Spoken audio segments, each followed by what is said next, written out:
Hello భోజన ప్రియులారా, welcome back to my channel.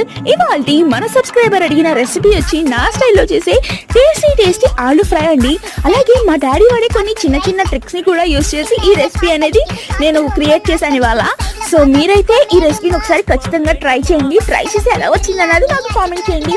నాకైతే ఈ రెసిపీ టేస్ట్ అయితే పర్టికులర్ గా నా ఫేవరెట్ అండి. టేస్ట్ అయితే నెక్స్ట్ లెవెల్ ఉంటుంది. మీరు ఈ రెసిపీని ఒకసారి ఖచ్చితంగా ట్రై చేయండి. ఫుల్ వీడియో కింద రిలేటెడ్ వీడియోలో ఇచ్చాను, ఒక్కసారి క్లిక్ చేసి చూడండి. వీడియో నచ్చితే లైక్ చేసి షేర్ చేసి సబ్స్క్రైబ్ చేసుకోండి. మన ఛానల్ కి వ్యూస్ వస్తున్నాయి కానీ లైక్స్ సబ్స్క్రైబర్స్ రావట్లేదండి. మీరు ఇచ్చే ఒక్కొక్క లైక్ అనేది నాకు ఎంతో సపోర్టివ్ గా ఉంటుంది. నెక్స్ట్ వీడియో చేయడానికి మోటివేషన్ ఇస్తుంది. సబ్స్క్రైబ్ చేసుకోండి అబ్బా. సబ్స్క్రైబ్ చేసుకుంటే ఇలాంటి మంచి వీడియోస్ ని మరిన్ని పెడతాను. ఇవాళ ఈ రెసిపీ అయితే మన సబ్స్క్రైబర్ అడిగారని చేశాను. నెక్స్ట్ ఏం రెసిపీ ట్రై చేయమంటారో కామెంట్ చేయండి. Thanks for watching to my video. Please like, share and subscribe to my channel.